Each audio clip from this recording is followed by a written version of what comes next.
Hello, my name is Robert Ortiz, aka DJ Mystery. Making Moves is a show in which we explore the hearts and minds of influencers from around the world, breaking down their journey through comedy, a little bit of music, and 100% authenticity.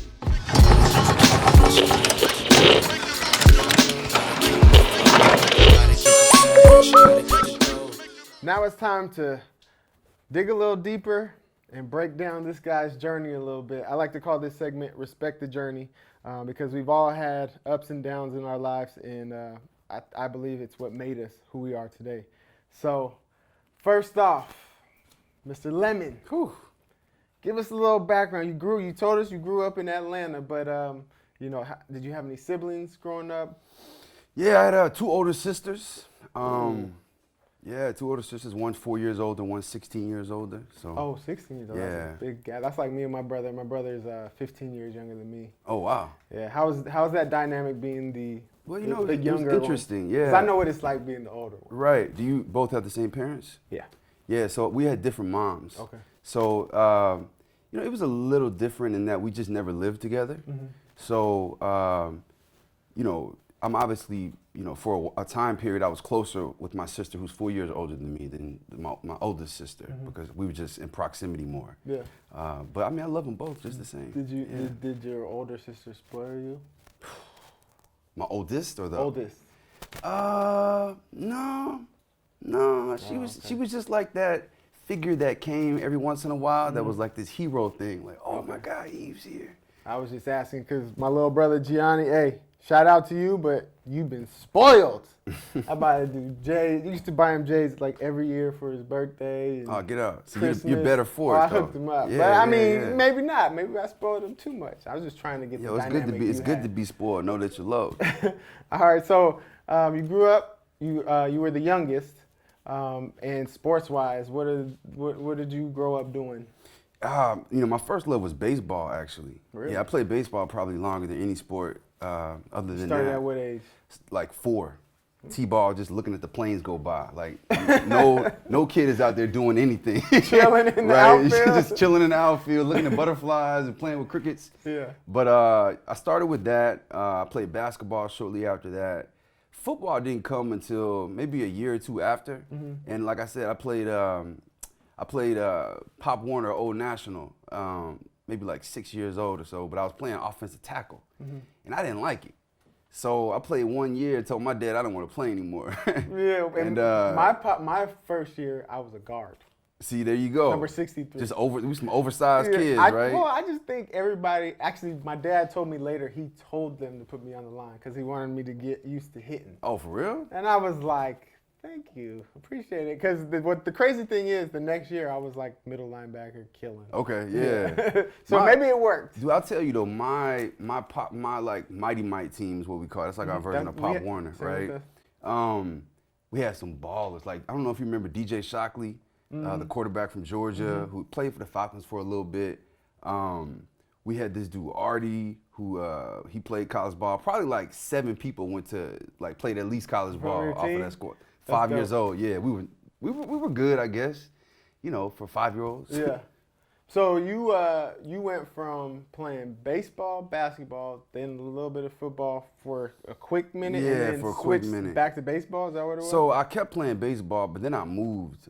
We moved from College Park to this area called Fayetteville, which is about 30 minutes further outside of Atlanta. Mm-hmm. And one of my buddies, like his dad, played in the CFL for a little while, and we had a middle school football team.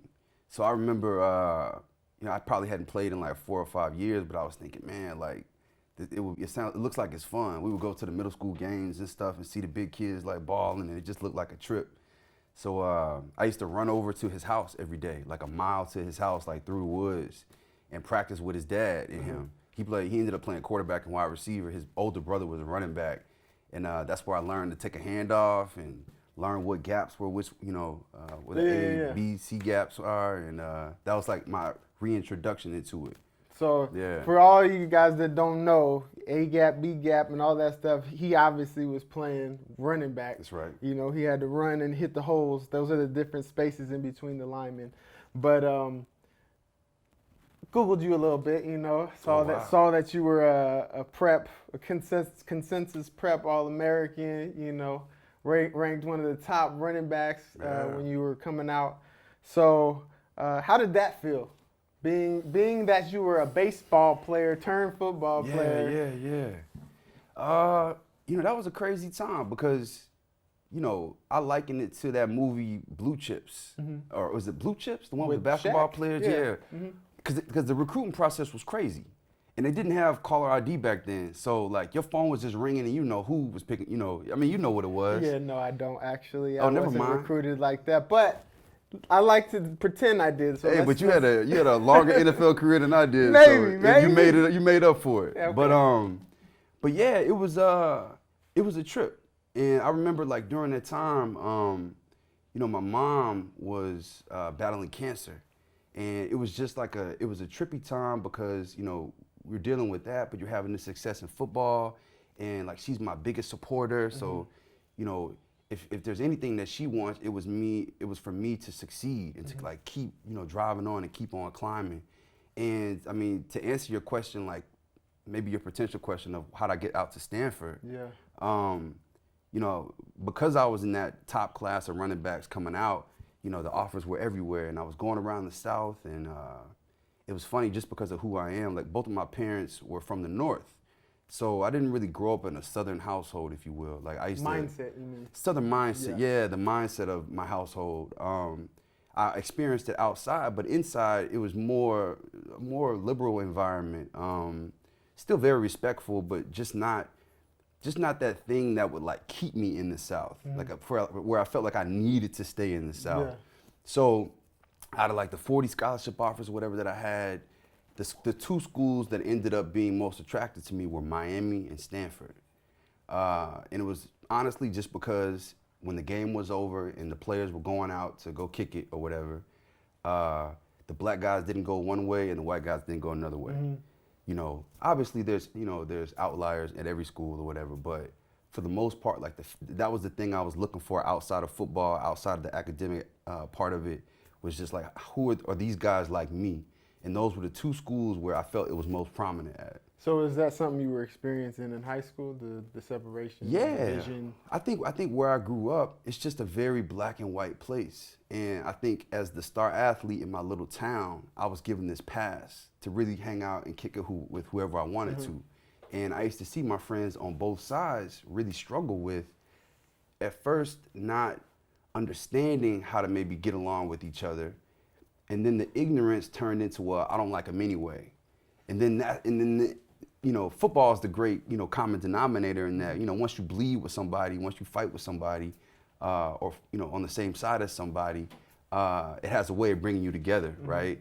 But I would just see my friends, like, you know, on both sides, man, caught in some places, and I just always had a problem with it. You know, I just always had a problem with that aspect of it, and knew that, I think there's a problem with the people that don't have a problem with it. Yeah. In my opinion. Some people aren't strong enough to realize. Sometimes they don't have a pass. I had the pass of being an athlete, where I had kind of like this card where I could, you know, I could float around, but not everybody. It takes a lot of courage to do it without a pass, to create your own pass, or just to do it on your own and just break the paradigm. You're looked at as weird probably to a lot of people when you're in such a strong and dominant culture like that. Well, I hate to take you back because you mentioned when you were coming out of high school, you were dealing with your mother. Yeah. Is everything cool in that? No, world? I mean, my mom passed away when I was my senior year in high school. So I found out she got cancer when I was 16. She had surgery and they removed as much as they could. And then about a year later, it came back. And so, yeah, it was just it was a trying time. But what I can say is that, like, I am so fortunate to even have had a mother that empathetic, compassionate, and loving. So because not everybody got that. Yeah. So, like, I consider myself lucky in that regard. That's amazing. I mean, that you could even take the positive out of the negative. Yeah. And then move forward. Now, moving forward, you're going to Stanford now. You chose Stanford out of 40 scholarships, not one like myself, 40. How was that experience for you? Because obviously you're losing someone very special to you, but now you're moving into an unfamiliar territory. Right. And really a whole nother level of football. Yeah. Because all of that, put all that, and then not to mention the workload, I'm sure was not easy at Stanford. It was, man, it was really exciting. It's funny you say the workload. Like Stanford didn't have a business degree.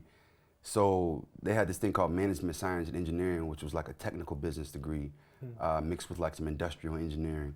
And that's what you went into? And that's what I ended up doing, because I was like, if I'm gonna go to this school, I'm gonna do something challenging. I'm not just gonna do any whatever. I'm gonna take advantage of it. I'm gonna take advantage of that aspect of it. I knew I wanted to go into maybe business after, like investment banking or consulting or. So that was the plan. That was the plan, yeah. Was even NFL in the back of your mind? Oh, for sure. Okay, I mean, I was like, I'm gonna go to the league, give it. Okay. At that point, I'm so Making cocky. I'm like, it don't matter where I go to school at. Like, Yeah. it's gonna go down. But what's funny, like, ego is a thing. And I remember, getting to school. I worked my butt off and stuff, man. But like, did I go as hard as, maybe some of my friends who were trying to earn a scholarship, or who were just dead set on going to the league? Like, I balanced my college experience: 30% football, 30% academics, 30% social life. And I stayed true to that balance, like, all the way through. I don't regret it at all. I think everything works out as it does. I remember at Stanford, I would say the one thing is that my class was subject to a lot of turnover, a lot of coaching turnover. We had 3 head coaches. I had 5 offense coordinators. And it was just so much turnover, like a lot of us got caught up in the storm, a lot of really great players. Like who? Give us an example. Well, the great players. Let's shout them out. I just want to shout them out. Well, the problem is that you don't know who they are. That's what I'm saying. But you should. Let's shout them out. Luke Powell, Mark Bradford, let's see here, Justin McCullum. And what to me, if you could sum it all up or lump them all into what was so special about them? Chris Lewis. What was so special about them to you that says they should have been, here, but they weren't? And then what do you think prevented them from getting there? So most of those guys are on offense. Our offense struggled. The reason why I think they should be up there is because remember how you looked up and said, you found me in this top 5 category? Yeah. Like, many of them were in those categories too. Okay. Like, a lot of times during that time at Stanford, we would have, like, because of it being Stanford and you had like this different angle to get guys in, you would have some really high caliber like players, some blue chip players, and then you would have some guys that probably, wouldn't get scholarships other places. And the problem was we just had this huge gap in between because we didn't accept any JUCO players.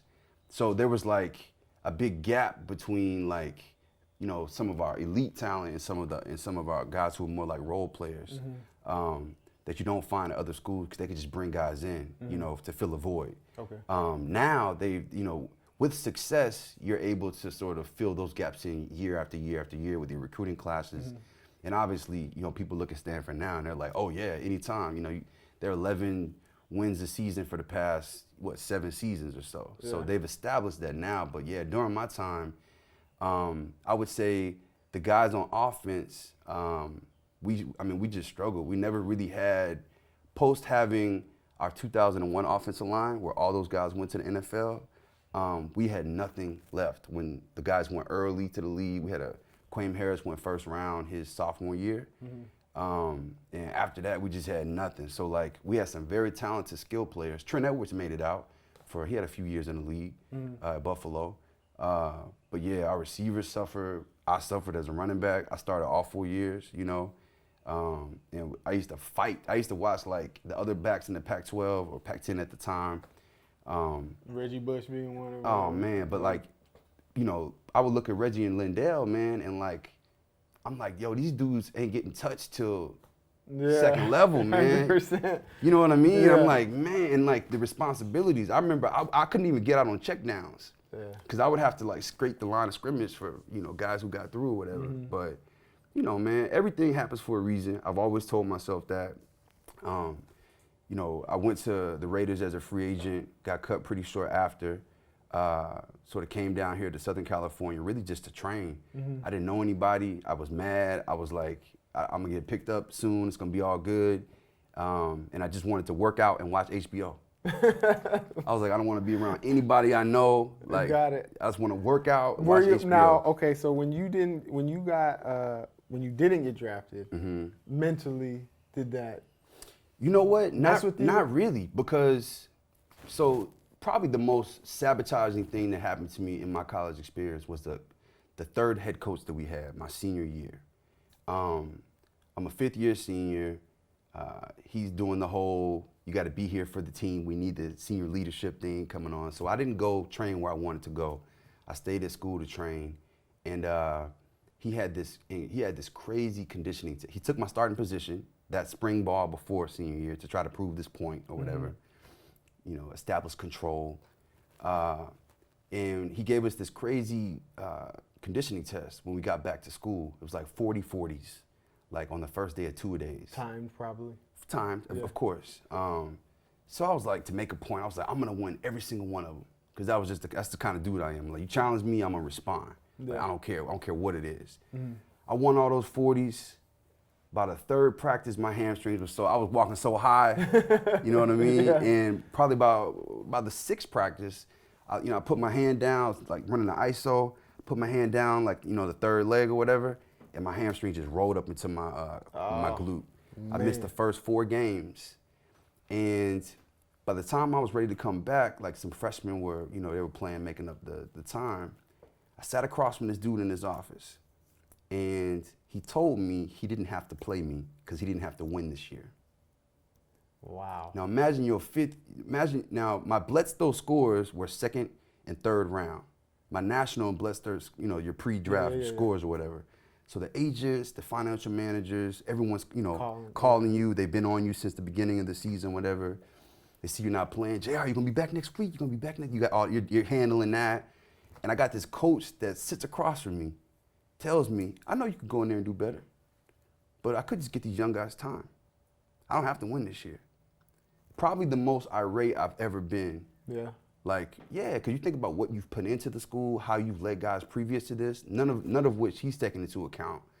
So what did you do? What did you do with that, those feelings, those emotions? I grabbed the chair so I didn't jump over the table. Honestly, I mean, with your time. So now you got to go back on the field, and you're either going to play or how you're did just I respond to it? Yeah, how'd you respond? How did you? I responded by making him look dumb for not having me in. That's the only way I got my starting job back. In what ways? Meaning, like, the 6 carries I got the next game, I had to have like 120 yards. You know what I'm saying? And that happened? And it happened. Ooh, Yeah. Okay.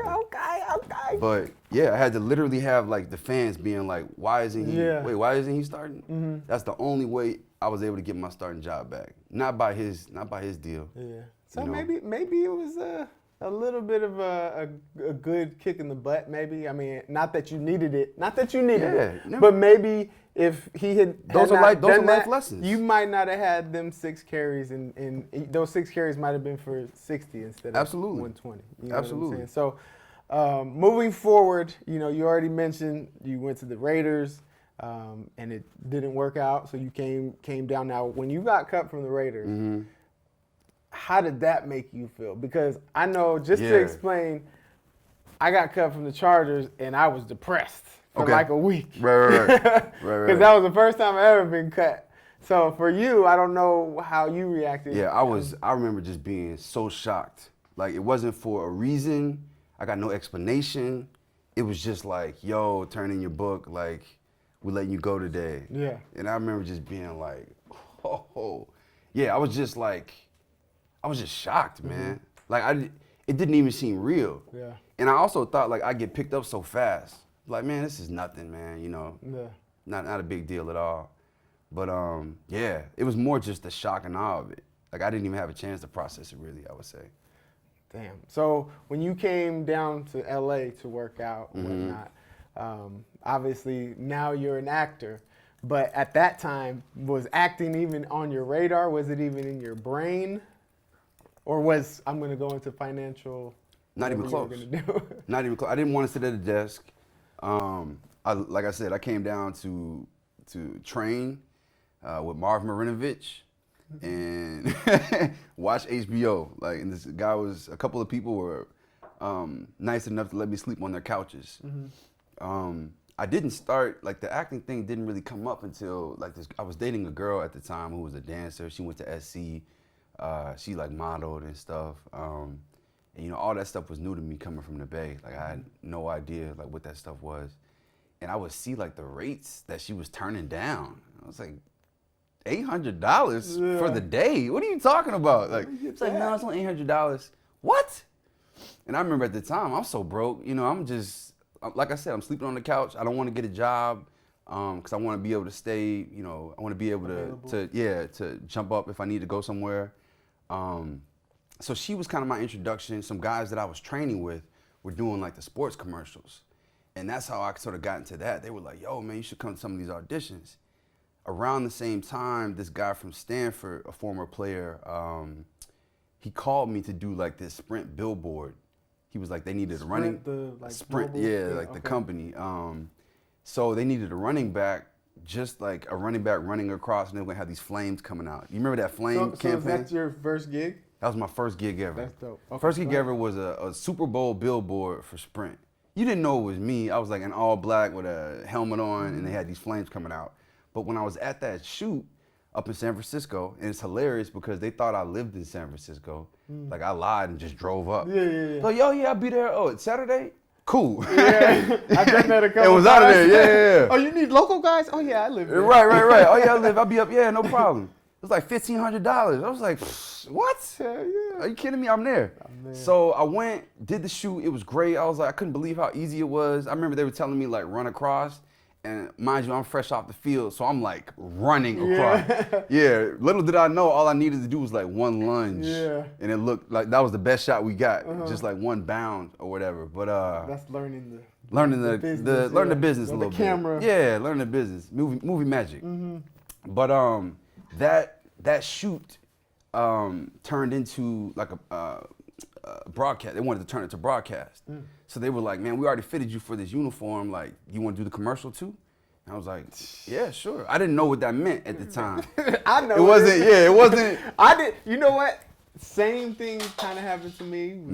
My first gig was an accident. I don't even know how I got to the audition. But I booked that joint. It was a national commercial. And I was like, you were like, yo. Sandy Fletcher was on the other side. Right. He was the receiver. I was the DB, and I was the receiver. Which job was it? Reliant Energy. Okay, yeah. Commercial. But so San Diego one. No, it was. It was up here. It was at Birmingham High School. But basically, same thing. I mean, my first gig was whose first gig is a national commercial?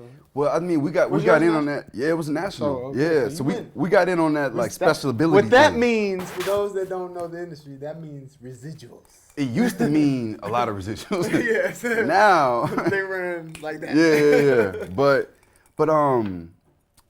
yeah, like that was the intro, man. Like that special ability, like we had the special ability football thing where, you know, it's like a unique talent. It makes sense, I guess, but it is a loophole to, you know, get into the union because that commercial got me into the union. I took some photographs with, I don't know, man, some Craigslist photographer, you know, and that photographer ended up introducing me to this scout for some different modeling agencies and got me a commercial agent, a runway agent. Winning. So yeah, it was all of that. Like it all fell into place. I mean, God was looking out for you. That's right. I mean, that's basically how I look at it. But so your first gig was a Sprint, photo shoot turned into a commercial. Right. But I remember being, I don't know if you told me, after you had done this, but basically you told me that you had been in the business for a while at this point, and you told your agent to book you out for the year so that you can study because over time doing just commercials and stunt work, you know, it only gets you so far. And my question to you was at what point did you say, you know, because even if you're doing commercials doesn't mean that that's your passion, that you want that acting is what you want to do. Right. Sometimes it's just a check. Right. So at what point did you make acting somewhat of your passion? Well, you know what it was? Like people would, I think when you lean just on those football commercials, because you can. Like, you can make like a year's wages off of that. People may ask you, I remember being around town, people were like, so what do you do? Like, what do you, my dad would ask me, so JR, like, people are asking me what you do, I don't know what to tell them.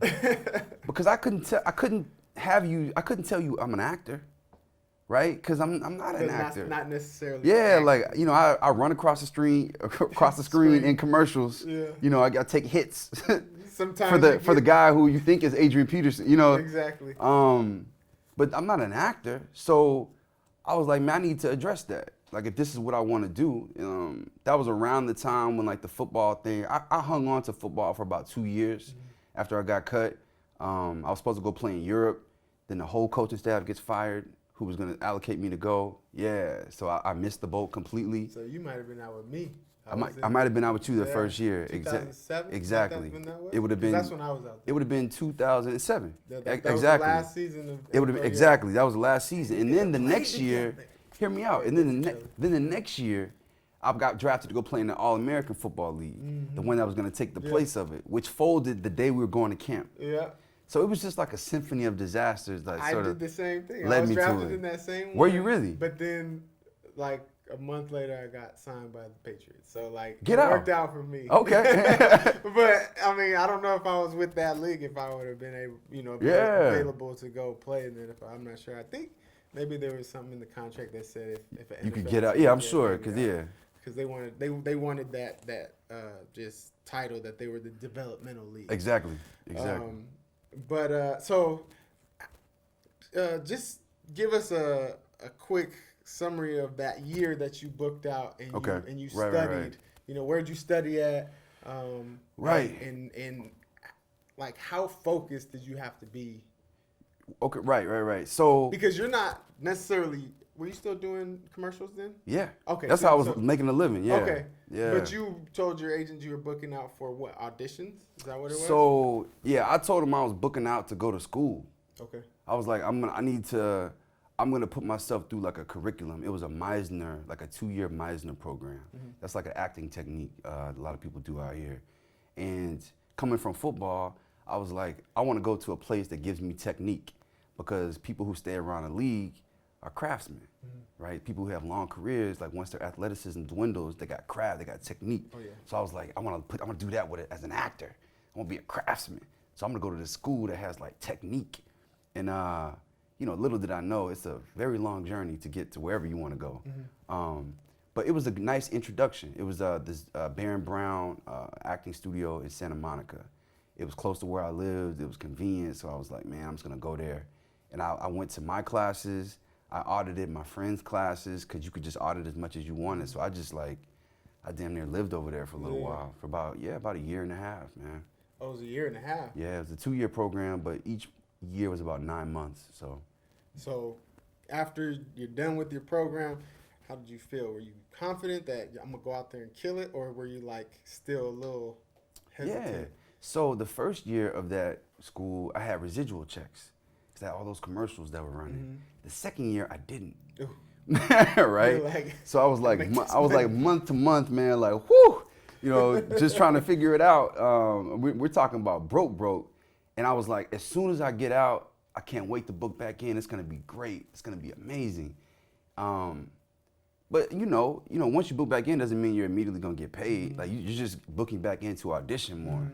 So the good fortune that I had, I graduated from the school, and about 2 months later, I was doing capoeira during the time, like the Brazilian sort of martial art, looks like dancing.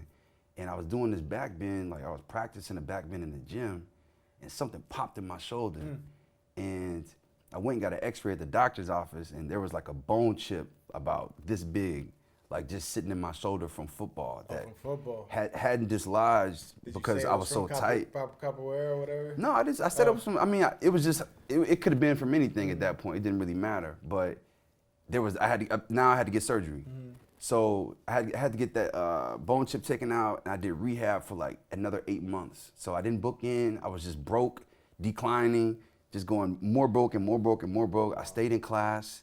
I never let my artistic development suffer, no matter like what my situation was. But like, that was a tough time. And I mean, these classes aren't free. They're right? not, and they're not. The And they're classes not aren't cheap. free. Rent's not free. No. Right. I remember during the time I actually went and got a bartending job. It was like the first like job that I had out here, just trying to make ends that paid me nothing. I was serving. I was spilling cocktails on people by mistake, like with a little cocktail tray. Yeah. Around this rooftop pool. It was crazy. It was a humbling experience. You find more out about yourself serving people than you will almost doing anything. Wow. So that was also a gift in a sense. And I just grinded it out. I worked at that place for like a year. Like my boss didn't, one of my bosses didn't like me. It was just a grind, and I grinded it out for all those months, and then I quit because I was like, I can't take this anymore. I'm done. And about a month after that, I booked my series regular on my TV show. Boom. Now I was gonna go there. Now, Yeah. How did that phone call or just that experience go for you? Because that was really the first That was theatrical, the right? first theatrical job I got. Yeah. So I auditioned for it. Around this time, I'm starting to audition. I'm like, you know what? I'm ready to get in front of people. I was still working at the bar. I was like, I'm gonna get a manager though. So I found a manager. We ended up clicking. They start sending me out, and I like them because they're sending me. They're like throwing me into the deep water, not like the co-stars, like the security guard. It's like he went that way. Yeah. Right. Two lines. Yeah, 2 lines. It's like now they're throwing me in the deep water to see if I can get down, and it ended up working out. So I'm on Acain. I test for this. I auditioned for this show. The next day they test me. The next day they test me again at the network. I find out I don't get it. I'm on Acain. My agent's like, they want to see you for another role. I go in there. I read the lines, and the producer's there. He's like, we want you. We just wanted you to come and say. You wanted to tell you face to face? Yeah, face to and face. stuff? That's dope. Yeah. For the other job, which I thought was just like For the other role. For the other Same role. job. Same job, other Okay. role, which I thought In was the just like a show recurring is guest night star, shift, which I was correct? still like, yeah, night shift. Night shift. I still on was like, this is NBC. amazing. Yeah. So on Netflix now. Oh, Netflix.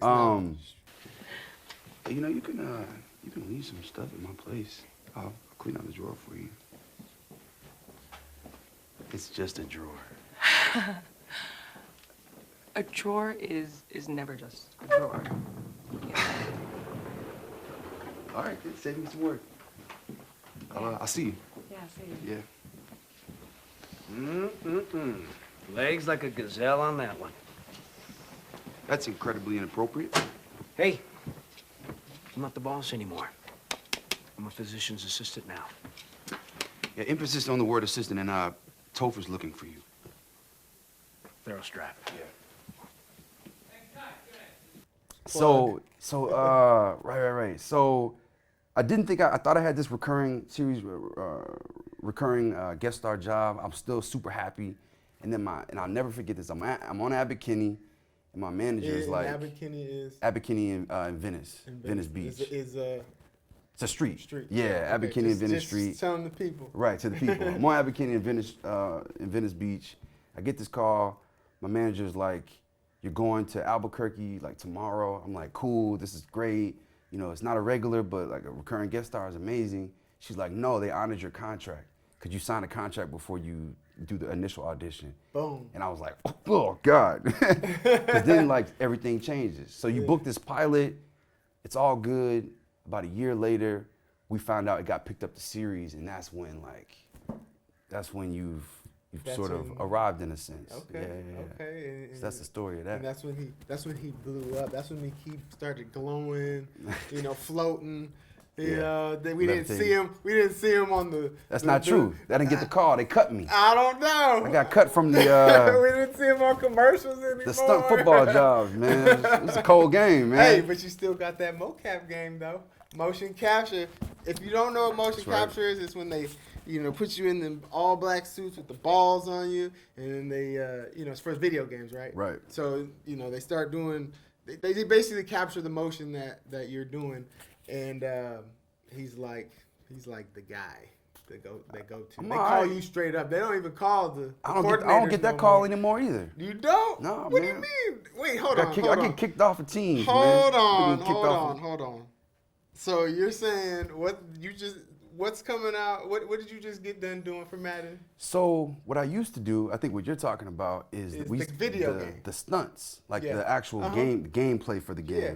Same right? company, So though. then what I transitioned to was like these stories, like acting in the games. So what I'm saying I is get they, that, but they it's don't the call me for same the stunts anymore. company, though, is it not? Not really. No. It's the same company, but it's two different departments. Okay. Yeah, two But different. But it's the same company. Anyways, explain a little bit about that. Tell the people about that. About Madden. Yeah. Well, no, about your the what is it called? Shoot. Motion capture. No, not motion capture. The stories. Oh, the story mode. yes, Yeah, story so mode. last year we did the first interactive movie like on the Madden video game. Where you had lines. Yeah, where you get to actually take a player, it was me in this case, and you get to sort of make decisions for me. Like it's not a linear movie. Like Starting from like high school. Devin, I covered your career at the University of Texas. Where'd you disappear to? Today is the day that we put Mathis on the NFL map. A long shot from the depths of the unknown to being drafted by an NFL team. All the eyes on you. What's to stop you from hightailing again? Let me ask you something. Why are you here? Because football's my life. my father used to say, when the world knocks you down, get back up again. Wade is miles behind. Long shot. You gonna get hit today. You're not the only one trying to get drafted. No, man, forget you. Devin Wade at the line for the final play of the game. It's the biggest moment of your life. Let's go out there and prove to the world that we belong. Starting, so basically, the character I play is Devin Wade, and it was like a blue chip quarterback, 5-star quarterback who loses his dad shortly after high school, and he becomes like a head case. Similar story. Similar, kind of. Different parents, similar. They're different only because like Devin Wade and his father were like a team. Like there was no mom in the picture. So like losing his dad, like his dad was his anchor even at games. Like when stuff got rough, he would look at his dad on the sideline. You know what I'm saying? Like football and his dad were very intertwined. So losing his dad when he goes to college, it really just made him a head case. And he ends up dropping out, goes to the military for like 2 years, comes back, and his best friend, who was his wide receiver growing up in high school and in college, convinces him to go to one of these regional combines. So he goes to the regional combine, and obviously he's a 5-star talent, so he has this cannon for an arm. So it catches the attention of a reality show producer who want to do this reality show called Long Shot, based on like an NFL hopeful in their process. Which is the name of the project, correct? Which is the name of the project within Madden. Yeah. So basically, you get to sort of follow the journey from that combine, like all the way through to him making it to the NFL. That's dope. And now we're potentially going to see another one. Now you will see another You one. will see another one. Yeah. And now what's this one? This is like This is family life. Right, exactly. So a little bit of marriage. that, right? You get to explore like Devin Wade's best friend, this guy Colt, who's played by Scott Porter from Friday Night Lights. He goes into more like the town and like family life and stuff going on, whereas Devin, you get to see what like actually being on a team and trying to make it is going to be like, and the sort of challenges he may face. So moving forward, you got that project coming out. Is there anything else coming out that we need to know about? That's it right now. That's all I can talk about right now. That's all you can talk about. That's all I can talk Everything about is secret at the moment. One thing, yeah. All right. Well, since we can't figure out any cool stuff that's coming out in your career, I just want to ask you, what inspires you now? What inspires me now? Balance inspires me. Like, I've been like a workaholic for a long time. Like I started a second career super late, and I always felt like I was catching up. So I think in that mindset, like I've always sort of had my weight, my shoulders like over in front of my feet, where I was just like, and had the blinders on and just trying to like catch up. But I think that I'm at a place where like balance is actually more productive than that former place. Like that former place served its purpose of like getting the ball rolling and stuff, but like balance just in life with like relationships, with love, with creative freedom, with the environment that you're creating around you, a lot of things like that, the things that make up success and like I think a happy life. To me, that's an inspiration. And if you can, freedom. Looking back now, if you can talk to the 18-year-old JR, yeah, what are three words or phrases of advice that you would give yourself? Just ride the wave. Is it that simple? It's that simple. Ride the wave. Ride the wave. Don't disrupt the flow. Just ride the flow, man. Got it. Well, it's time to have some more fun, and I'm going to have JR get behind the turntables for I'm a beast back there. what I like to call Make Me Move segment. So stay tuned. Gotta keep my flow. Gotta get the cash. Gotta get the dough. Gotta keep my slow. Gotta get the cash. Gotta get the dough. Gotta keep my